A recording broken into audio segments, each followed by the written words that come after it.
Hello, I'm Judith Lowe, and this is one of our series of short videos on the meta model and encouraging people to take the patterns in the meta model and work with them one by one, maybe in a more sort of slowed down, thoughtful, aware kind of way.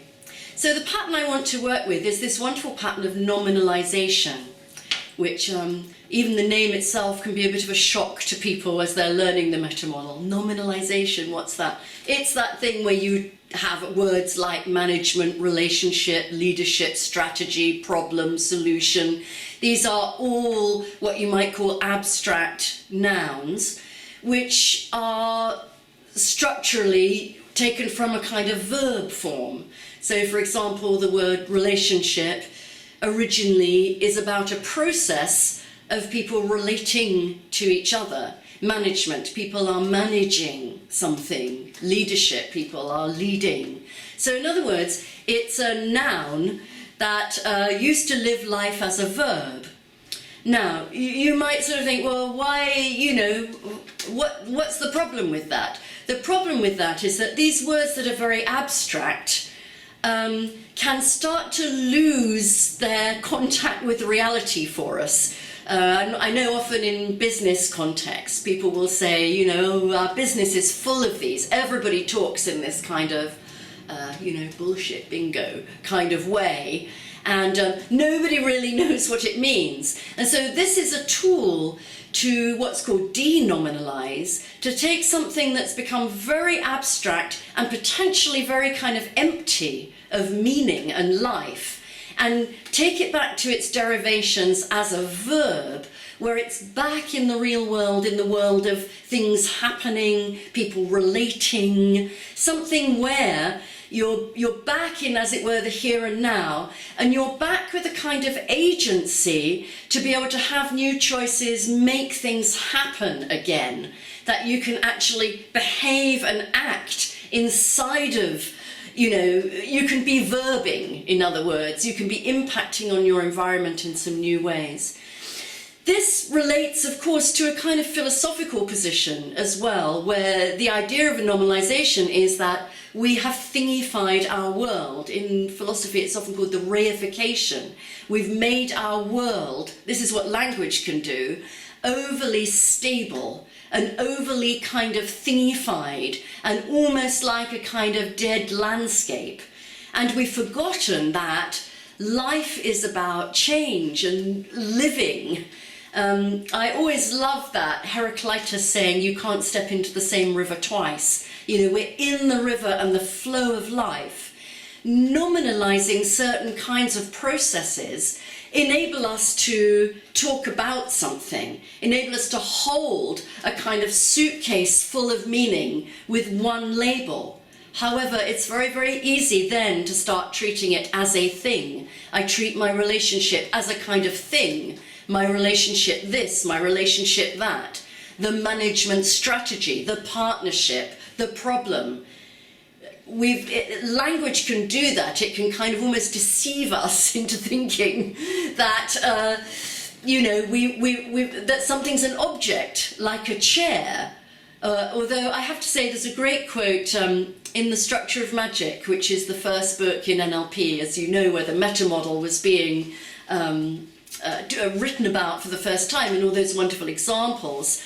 Apparently, in one of the footnotes, somebody says, but surely chairs are nominalisations as well, because we know about quantum particles and quantum physics. And there is a nice quote in that says, chairs change slowly and undramatically, while meetings change more quickly and dramatically, which I think is a really nice thing to say.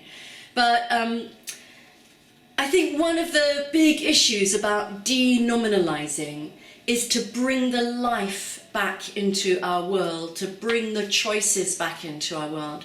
Again, I really like this quote. It's by a writer called Mark Epstein. He says, we're looking for a way to feel more real, but we do not realise that to feel more real, we have to push ourselves further into the unknown.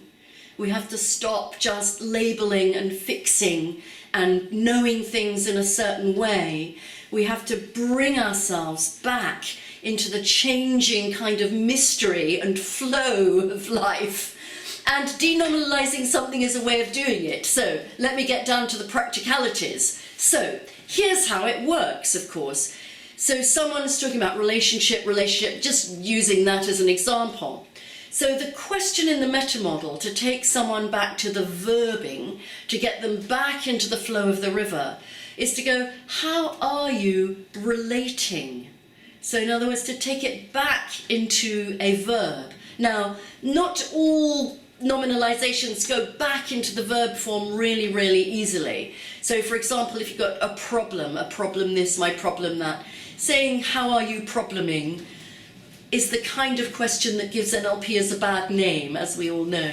But to say something like, well, how are you currently thinking about this, such that it is worrying you, that starts a process of putting it back into a verb, into action, into a process. Then people have the opportunity really then to explore their agency, their choices, their engagement with this process that they had hitherto just labelled and put apart from them. It reconnects people back into the kind of livingness of that process. And then, of course, I think it's very useful to be able to ask people, so what is it that you want then? What is it? What actually is your goal here? What is it that you want? And then I also like to follow things up by inviting people to become more aware. So how is this changed for you now? What's different? What does thinking about this in this way make more possible for you now? So that people really take that systemic change that this involves, this bringing life back into the system, choice and process back, verbing, sort of verbing back into the system. People start to be able to experience that and the ongoing effects that it will have. So nominalisation, practice your nominalisations, and even that is a nominalisation. So I hope you're really enjoying these practice meta model videos. And how are you? Turn it back into a verb. It's a wonderful thing to do. It can be a very profound, deep and touching process to get yourself back into your life and into deep, good choices again.